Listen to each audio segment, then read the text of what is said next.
네, 제가 기도하고 말씀 증거하겠습니다. 하나님 아버지, 서로 간에 오해가 없는 말씀 시간이 되게 하시고 또 정직하게 말씀을 증거하게 하시고 하나 되게 하신 성령 안에서 한 마음으로 말씀을 듣고 하나님의 심정을 가지는 시간이 되게 하옵소서. 감사드리며 예수님의 이름으로 기도합니다. 아멘.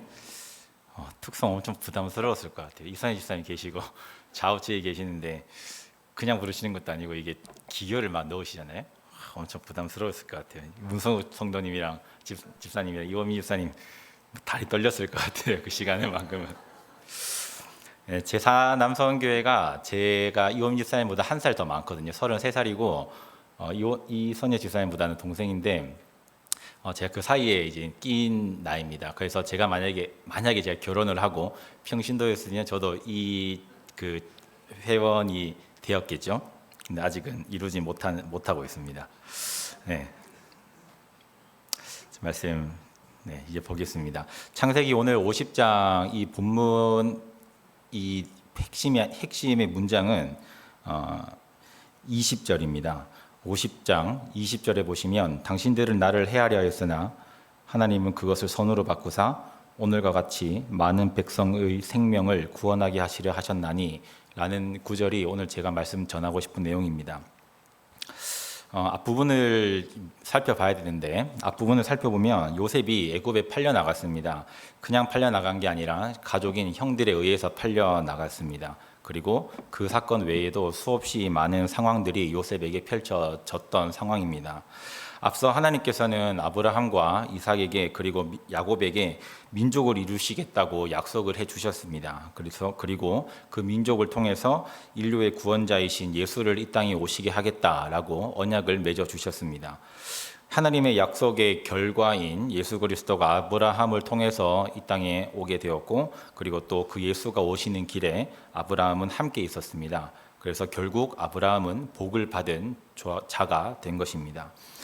성경을 보면 수많은 사람들이 특히 오늘의 본문과 연관지어 본다면 아브라함과 이삭과 야곱 같은 사람들은 예수가 오시는 길에 대해서 함께 있었고 또 그 길을 떠나지 않으려고 몸부림을 쳤습니다.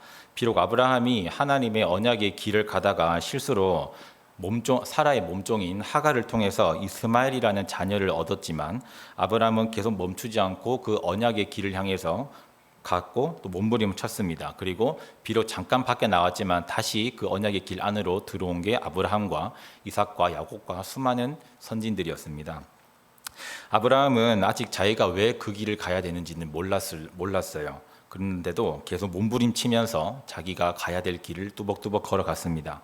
아브라함은 민족을 이루겠다라고 하신 하나님의 약속을 그리고 가나안 땅이라는 듣도 보도 못한 들어는 봤겠죠. 근데 이제 본인이 가보지 않은 또 본인이 거주해보지 않은 그런 가나안 땅이라고 하는 곳에 가라는 하나님의 명령에 순종을 하고 지켰습니다.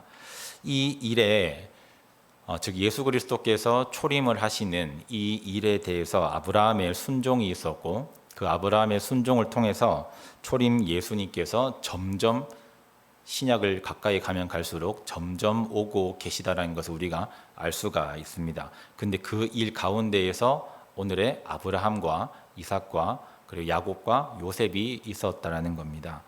오늘 우리도 마찬가지라고 생각을 합니다. 우리 교회가 하나님께서 왜 대구 신흥교회를 제 목사님께 말씀 들어보니까 6.25 동란 때 우리 교회가 세워졌고 72주년 이렇게 전에 세워졌다고 말씀을 들었는데 그 하나님께서 왜 그 시절에 우리 교회를 세우셨는가 그리고 왜 사남성교회 현신 예배를 통해서 믿음의 길을 가라고 다시 한번 권장을 하시는 거고 또 지금과 같이 개인주의가 만연한 세대입니다. 또 간섭을 하는 것을 정말 극도로 꺼려하는 지금 사회적 분위기잖아요. 근데 이런 분위기 속에서도 왜 우리 교회에 있는 교회 학교를 통해서 그 학생들에게 또 아이들에게 어떻게든 신앙에 대해서 알려주고 그 신앙이 무엇이고 또 그 신앙을 따라가야 된다는 것을 왜 하나님께서 우리에게 알려주고 또 신앙을 심어주라고 하는 것을 생각해 보면 우리가 지금 다시 오실 초림하신 예수님은 2000년 전에 오셨지만 재림하실 예수님은 이젠 곧 이온미 선생님 기도해 주신 것처럼 곧 오시는데 그 예수님을 예수님이 오시는 길을 우리가 지금 사남성교회와 대구신흥교회와 그리고 전 세계에 있는 예수 그리스도를 믿는 모든 자들이 한 걸음 한 걸음씩 만들어 가고 있다고 생각을 합니다. 신앙생활 하는 게 보통 두려운 일이 아니고 보통 일이 아니라고 생각을 합니다. 사회와 직장에서 예수를 믿으면 그 믿는 사람은 이유 불문하고 무시를 당하고 비아냥을 듣습니다. 그리고 요즘 같은 시대에는 사회적으로 기독교가 공개적으로 놀림의 대상이 되고 있습니다. 그리고 희롱의 대상이 되고 있는 게 지금 우리 교회, 우리 대구신흥교회가 아니라 그 예수 그리스도를 믿는 기독교 그들의 공통적인 특징입니다. 문화적으로 본다면 교회나 또 목회자나 장로님이나 또 권사님 같은 무거운 직분을 가진 자들에 대해서 이미지를 점점 바꾸고 있습니다. 그래서 수많은 영화에 보면 왜인지 모르겠는데 항상 목사님은 마약을 하고 있는 그런 존재로 설정을 해놓고 또 드라마들을 보면 목회자의 자녀가 마약을 하는 것을 드라마로 만들고 있고 음악을 들어보면 교회 예배를 드리는 성찬하는 장면이지만 성찬을 하는 과정에서 마약을 집어넣어서 자기들끼리 주사 맞는 그런 뮤직비디오나 그런 내용의 가사를 집어넣는 게 지금 전 세계의 흐름입니다. 이런 사회적 인식이 강하게 뿌리 박히게 해서 기독교인들은 무조건 부정적이고 무조건 안 좋은 사람들이고 우리가 하는 대한민국의 80%의 자원봉사는 한국교회가 합니다. 그리고 태안에 10년 넘었죠. 그때 태안의 기름 유출 사건 때도 한국교회가 가서 기름때를 다 제거했습니다. 그리고 한국교회가 사회 곳곳에 기금이라던가 사회에 좋은 일을 많이 함에도 불구하고 그런 내용은 뉴스에 잘 나오지 않고 교회가 실수한 부분 또 잘못한 부분 그런 부분에서만 대서특비라는 경우가 그런 경우를 보면 지금 이런 사회에서 성경대로 사는 것은 결코 쉽지가 않다라는 것을 느낍니다. 그런데 아브라함은 이제 하나님의 명령에 순종을 했습니다.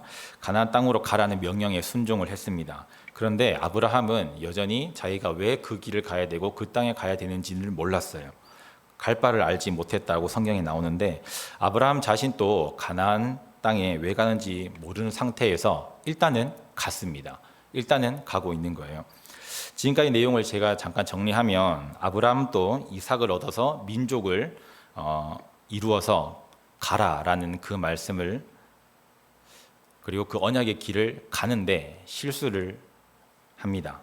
그 실수로 이스마엘을 얻었고 그런데 그 실수했다는 게 하나님께서 집중적으로 보고 계시는 게 아니라 그 실수를 아브라함이 실수를 했을지라도 다시 그 언약의 길, 예수님께서 다시 오신다라는 그 언약의 길로 돌아섰다는 것에 대해서 성경은 집중적으로 다루고 있습니다. 그리고 아브라함은 이스마엘 때문에 자기에게 생기는 고난과 고통에 대해서 하나님께 떠넘기지 않습니다. 자기가 한 행동에 대해서 하나님께 그냥 떠넘기는 아브라함이 아니었습니다. 자기가 그 고난과 자기 행동으로 인한 고난과 고통을 자기가 감당하려고 할 때 하나님께서 아브라함을 불쌍히 여기셔서 긍휼히 여기셔서 아브라함을 도와주시는 거죠. 하나님은 명령을 했습니다. 그리고 아브라함은 그것을 순종을 해 나갑니다. 그런데 여전히 왜 내가 이것을 해야 되는지를 모르고 있는 거예요. 히브리서 한번 찾아볼까요? 히브리서 11장 한번 성경 찾아볼까요? 히브리서 11장입니다.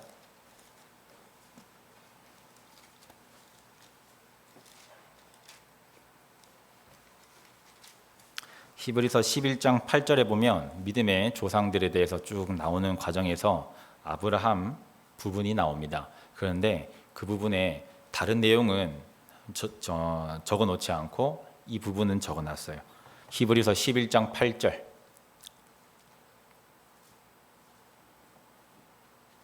네, 히브리서 11장 8절 같이 읽겠습니다. 믿음으로 아브라함은 부르심을 받았을 때에 순종하여 장래의 유업으로 받을 땅에 나아갈새 갈 바를 알지 못하고 나아갔다라고 말씀을 합니다. 아브라함의 고향은 우르입니다. 갈대아 우르인데 그 우르 지역이 어떠한 지역이냐면 수메르 문명이라고 유튜브나 책을 통해서 많이 들어보셨을 겁니다. 그 당시에는 우르가 수메르 문명의 중심지였는데 그 수메르 문명이 얼마나 위대한 문명이었냐면 지금부터 약 4,000년 전에 벽돌이라는 것을 지어서 집을 만들었고 또 모든 집집마다 곳곳마다 수로 시설, 물이 흐르도록 수로 시설을 만들어 놓은 문명이에요. 그리고 또 청동기라는 흙으로 만든 거 말고 청동기를 만들어서 사용을 했고 이제 개발을 해서 만들었었고 또 새빨간 도자기 그냥 불에다가 도자기를 넣으면 색이 잘 안 나오는데 파란색, 빨간색 이렇게 하려면 온도 조절을 해야 된다고 하잖아요. 그런 것처럼 수메르 문명은 붉은색, 파란색이라는 색깔을 구울 정도로 불을 잘 다루는 민족이었습니다. 문명이었습니다. 아브라함의 가족은 거기에서 가난하게 살았던 것도 아니고 그 문명을 지배하고 또 그 문명을 좌지우지했던 어떠한 그 신의 형상을 만들어서 먹고 살았던 그 형상을 만들어서 먹고 살았던 가족이 아브라함의 가족이잖아요. 그러면 얼마나 그 집안이 부유했겠습니까? 그런데 그걸 다 내려놓고 하나님께서는 아브라함 보고 떠나라는 거예요. 그런데 정작 왜 가야 되는지는 아직은 모르는 거예요. 아브라함은 우리 상상을 해보면 하나님께서 아브라함에게 가라고 딱 명령을 하실 때 아브라함은 자기 보고 가라고 하는 자가 누군지조차도 모릅니다. 어느 날 밤에 나타나서 다짜고짜 고향을 떠나서 가라고 이렇게 말씀하셨으니까요. 그리고 내가 너의 여호와 하나님이야 라고만 말씀을 하는 겁니다. 예를 들면 이런 상황인 거예요. 저희가 자고 있는데 어느 다른 종교 이방 신이 꿈에 나타나가지고 아무개야 지금 빨리 대우 신흥교회를 떠나서 아무개 어느 곳으로 가라라고 하는 거예요. 그랬을 때 저희가 그것을 받아들이기는 결코 쉽지 않은 선택이잖아요. 내가 내 삶의 틀을 바꿔야 되고 내 신앙의 축을 바꿔야 되고 내 생각과 의지와 감정을 싹 다 바꿔야 되는 게 그런 개념인 거잖아요. 아브라함이 여호와 하나님이 누군지를 어떻게 알겠습니까? 그리고 여호와가 자기 귀에 들린 자기가 여호와라고 하는 그 신이 진짜 참 신인지 아닌지도 아브라함은 확신을 할 수가 없었어요. 그런데 아브라함은 이게 믿음인 것 같습니다. 아브라함은 그분을 자기에게 귀에 들린 그 존재가 하나님이라는 정말 유일신이라는 내가 지금까지 먹고 살기 위해서 만들었던 어떠한 형상, 그 형상, 우상을 만들게 했던 그 형상을 내가 믿는 것이 아니라 하나님이라는 그 존재를 내가 믿는 것, 그게 믿음인데 그분이 하나님이라는 것을 믿고 또 창조주라는 것을 믿고 아브라함은 이제 하나님께서 말씀하신 그 언약의 길로 방향을 돌아섭니다. 왜 그 길로 갔는지는 여전히 아브라함은 알지를 못하는 상태예요. 그리고 하나님께서 아브라함을 통해서 말씀하신 자녀는 이삭입니다. 이삭은 약속의 자녀입니다. 그런데 예비치 못하게 아까 말씀드린 실수를 통해서 아브라함은 약속하지 않은 아들인 이스마엘을 낳습니다. 그리고 사라를 통해서 자녀를 낳으라는 명령을 순종했어야 되는데 불순종해서 의심이 들어서 또 불순종해서 하갈이라는 사라의 몸종을 통해서 낳은 자녀를 낳음으로 인해서 불순종했습니다. 그럼에도 불구하고 처음에는 자기가 불순종한 것을 아브라함이 눈치를 못 챕니다. 그래서 불순종의 근거로 아브라함의 인생 가운데에서 역사하게 되는 그 죄라는 것이 아브라함의 인생을 좌지우지하게 되고 끌고 다닙니다. 그런데 그 상황 가운데에서도 자기가 죄로 인해서 지금 이런 상황이 생겼구나라는 것을 인지하지를 못하는 거예요. 그런데 하나님께서 아브라함에게 어느 날 말씀을 해주시면서 가르쳐 주십니다. 그리고 아브라함은 그 말에 자기가 인정을 하고 순종을 하고 그 불순종의 길에서 돌아서게 되는 겁니다. 그리고 자기가 가야 할 길, 지금으로 말하면 자기가 받은 직분을 감당하는 사역, 그리고 자기가 하나님께서 나에게 믿어주시기 때문에 맡겨주신 그 직분을 내가 생명 바쳐서 완수하려고 하는 것, 그 길로 돌아서는데 지금 성경에서는 그 부분을 말씀을 지켜 행한다라고 성경의 전반에 걸쳐서 말씀을 하고 있습니다. 그리고 아브라함은 자기가 잘못한 것에 대해서 그리고 자기가 가고자 했던 엉뚱한 길을 정상적인 하나님께서 원하시는 길로 되돌아가기 위해서 아브라함은 제단을 쌓습니다. 그리고 하나님을 바라보고 하나님께 예배하고 기도하고 하나님께 시선을 맞추는 행위인 제단을 만들고 하나님께 예배를 드립니다. 아브라함의 아들인 이삭과 야곱도 동일한 패턴입니다. 행동이 조금 다를 뿐이지 동일한 패턴으로 계속 반복이 됩니다. 이들이 실수를 범할 때마다 하나님께서는 말씀을 주셔서 아브라함과 같이 아버지와 할아버지와 같이 계속 언약의 길로 갈 수 있도록 조정을 해주십니다. 말씀을 통해서. 오늘날에도 마찬가지라고 생각을 합니다. 우리는 지금은 시대가 신약 성령 하나님께서 지금 운행하시는 시대이기 때문에 성령께서 각 개인에게 말씀을 하십니다. 그리고 여러 매체를 통해서 말씀을 하십니다. 성경을 스스로 읽다가도 우리가 성령의 감화를 받기도 하고, 또 기도하다가도 감화를 받고, 말씀을 듣고 읽다가도 감화를 받습니다. 마치 이런 식이죠. 야, 아무개야, 기도해라. 잠을 줄여서 새벽에 일어나서 기도해야 된다. 또 모이는 것을 피하지 말아라. 말세가 될수록 모이는 자리를 피하려고 하는데 그거는 내가 원하는 길이 아니야 라고 계속 우리한테 옳은 길로, 재림하실 예수님을 준비하는 그 길로 오라고 계속 다독여 주시는 거예요. 우리가 순종해야 할 명령을 성령 하나님께서는 말씀해 주십니다.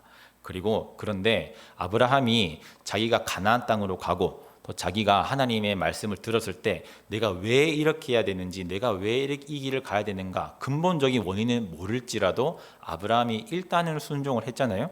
그런 것처럼 우리가 지금은, 저도 마찬가지고, 지금은 왜 이 사역을 해야 되지? 왜 이걸 해야 되지? 왜 지금 굳이 이걸 해야 될까라는 그런 의구심이 생길 수도 있는데, 또 원인을 정확하게 내가 해야 되는 근본적인 원인을 잘 못 찾을 때도 있을 겁니다. 그런데 저는 이렇게 생각은 합니다. 제가 지금 중고등부 청년부를 애들을 보면 얘네들이 왜 저렇게 행동하는지 조금 눈에 보이더라고요. 왜 쟤네들이 나한테 저 말을 해서, 이게 좀 죄송한 표현이지만 밑밥을 깐다라고 하잖아요. 베이스를 깐다라고 하잖아요. 왜 지금 저 말을 해서 나중에 어떠한 말을 하려고 저 말을 하는 건지 조금은 눈에 보여요. 그래서 그냥 가만히 듣고 있다가 그렇구나 하고 넘어가는 경우도 있는데, 제가 지금 33살인데 쟤네들 봐도 그런데, 또 저보다 더 연세가 있으신 분들이나 또 어른들께서 저희를 보면 어떻게 생각하실 것이며, 또 하나님께서 우리 인간을 봤을 때 어떻게 생각하실까. 내 머릿속에 있는 이 두 주먹만한 이 뇌가 가지고 있는 지혜와 지식의 수준이 천지를 창조하신 하나님에 비할 바가 안 되는 건 당연한 건데 왜 나는 그것을 이렇게 할까. 내 머릿속에 나오는 지혜와 지식이 하나님의 뜻을 내가 아는 게 가능이나 할까, 이 생각도 한 번씩 해봅니다. 갈 바를 알지 못하고 또 왜 해야 되는지 모르지만 일당을 순종을 하는 게 아브라함이고 또 이삭이고 야곱이었을 겁니다. 또 저희도 마찬가지고요. 그런데 여기에는 대전제 조건이 하나가 필요한데, 이런 언약의 길을 우리가 순종을 할 때에는 어떻게 보면 이유를 알지 못하고 맹목적으로 순종을 하는 것 같잖아요. 그런데 그 순종을 할 때 우리의 대전제 조건이 있습니다. 앞에 제가 일부러 이 내용 말씀 안 드렸는데, 대전제 조건은 말씀을 목회자 아니더라도 또 이렇게 사역자가 아니더라도 하나님의 말씀을 전하는 자들, 정직하게 하나님의 말씀을 전하는 자들이 주님의 뜻을, 또 주님께서 주의 거룩하신 뜻을 온전하고 또 정직하게 전해져야 된다는 대전제 조건이 깔려 있습니다. 그냥 예수 믿으세요, 복 받습니다, 11조 하세요, 지갑의 창고가 두둑해집니다, 이런 어설픈 복음 말고 정말 내가 말씀에 순종하고자 할 때 예상치 못하는 어려움이 분명히 있을 겁니다. 그런데 그 어려움이 있다 하더라도 내가 가야 할 영생과 내가 감으로 말미암아 다시 오실 예수께서 오실 그 길을 내가 준비하는데 맡겨서는 안 된다라는 이러한 말씀을 증거하는 자들, 그리고 말씀에 불순종된 모습으로 인하여 나타나는 죄로 인해서 내가 상황과 환경에 끌려다니지 말고 회개하고 돌아서서 말씀에 순종하는 모습으로 하나님의 뜻을 이루어가자 라고 말씀을 증거하는 자들이 있다면, 우리는 당장 지금 이유를 잘 알지 못하지만 그래도 따라갈 만한 충분한 가치가 있다라고 생각을 합니다. 제4남선교회 회원분들도 마찬가지고 저도 그렇고 저희가 지금 또 우리 성도님도 그렇고 다 같이 이제 하나님 주님께서 다시 오실 그 길을 예비하고 있는 겁니다. 1000번째 예배도 마찬가지고 또 여름신앙 공동체 훈련도 마찬가지고 오늘 2박 3일 동안 했던 종기일 수련회도 마찬가지고 또 9월 1일 날 원데이 다니엘 기도회 또 등등 또 교회에서 부서마다 사역을 하는 모든 것들은 다 우리가 주님 다시 오실 길을 예비하는 사역이라고 생각을 합니다. 말레이시아 당일 선교를 저희가 갔습니다. 가서 뭐 많은 일들도 있었고 사실은 싸우기도 했었어요. 싸우기도 했었고 불협화음도 있었습니다. 근데 그런 과정을 통해서 얻는 것도 참 많았습니다. 그리고 중고등부 또 청년부 사역을 하면서도 선생님들이랑 의견 충돌이 분명히 있더라고요.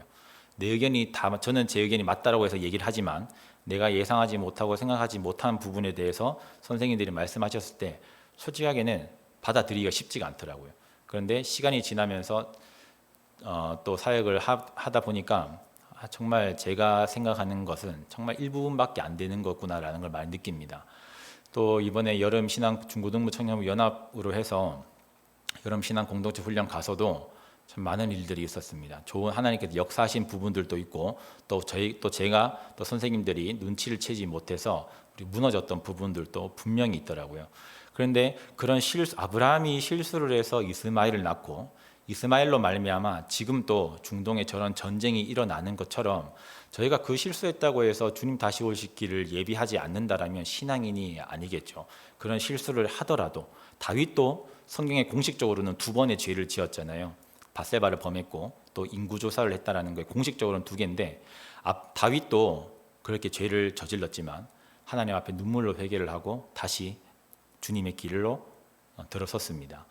저희도 중고등부 청년부도 또 교육부 전사님과 또 목사님도 마찬가지고 각 부서의 또 기관장분들도 다 마찬가지겠지만 우리가 하고 있는 사역들은 다 주님의 길을 예비하는 사역들입니다. 또 한편으로 생각을 하면 그런 사역들을 통해서 저희가 하는 것은 영혼 살리는 겁니다.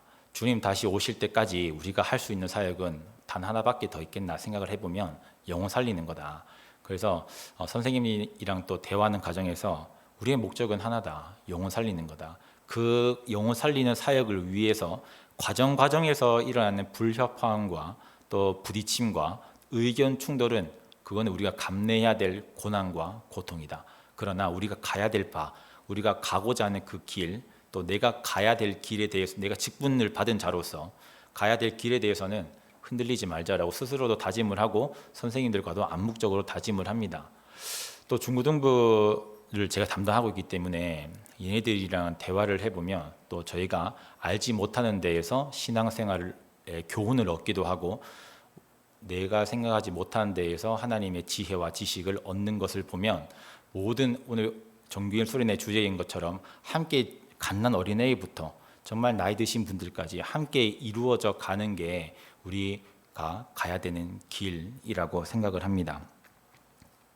그 과정에서 고난과 고통은 있을 수가 있고 또 그 과정 또한 우리가 주님이 다시 오실 길을 예비하는 과정이라고 생각을 합니다. 그래서 아브라함은 이삭을 하나님께서 아브라함에게 약속하셨던 그 발을 이루기 위해서 그리고 그 약속의 성취를 하나님께 보여드리기 위해서 아브라함은 이삭을 모리아 산으로 데려갑니다. 그리고 내가 하나님의 길로 돌아섰다라는 것을 확실하게 내가 말씀드리기 위해서 번제를 쌓고 제단을 드리려고 하잖아요. 그리고 이스마엘은 아브라함과 30년을 같이 산 아들입니다. 근데 그 아들을 하갈과 이스마엘을 아브라함이 내쫓았습니다. 단호하게 내쫓았습니다.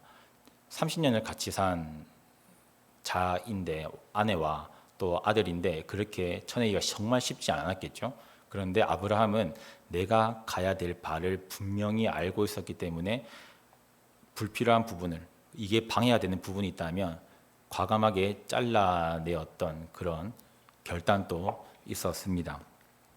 그래서 오늘 제가 요셉의 내용 본문을 얘기했지만 처음에 시작인 아브라함의 내용을 주로 했는데 이러한 관점으로 창세기 49장과 50장을 읽어보시면 요셉이 지금 창세기 50장까지 계속 있었던 그 억울함, 감옥에 갇히고 했던 그런 억울함을 당하고 억울함이 있었음에도 불구하고 하나님께서 왜 나를 이 땅에 보내셨고 왜 나를 애굽에 보내셨고 하는 바, 그리고 하나님께서 자기를 보내신 목적이 무엇이고 왜 애굽에 와서 감옥에 갇혔는지에 대해서 목적을 잃지 않았습니다. 그렇기 때문에 요셉은 성경에 보면 불평했다라는 내용이 없습니다. 비판했다라는 내용이 없고, 그리고 형제들을 원수를 미워했다는 내용이 없습니다. 그러자 하나님께서는 요셉에게 복을 주신 것이고 총리 대신에 2인자가 되게끔 하셨고 49장에 야곱에게 축복을 내리셨는데 담장 넘은 열매처럼 너의 열매가 뻗어 나갈 거야 라고 말씀을 하신 겁니다. 말씀을 정리하면 신앙생활은 돈이 많거나 돈이 적거나, 그리고 또 건강하거나 건강하지 않거나, 일 처리를 잘하거나 일 처리를 못하느냐는 근본적인 장애가 되지 않습니다. 우리가 하나님의 명령에, 그리고 또 말씀에 불순종된 모습으로 나타나는 그 죄라는 것을 우리가 해결하지 않는다면 묶이고 또 매여서 끌려가게 되는 나 자신의 모습을 불쌍하게 보는 게 우선이라고 생각합니다. 그러면 내 자신을 불쌍하게 보게 된다면 하나님께서 긍휼하게 여기셔서 또 하나님께서 나를 불쌍히 여기셔서 나에게 은혜를 주시게 되고 그 은혜로 하루하루 버텨서 나가는 게 신앙생활이 아닐까 생각을 합니다.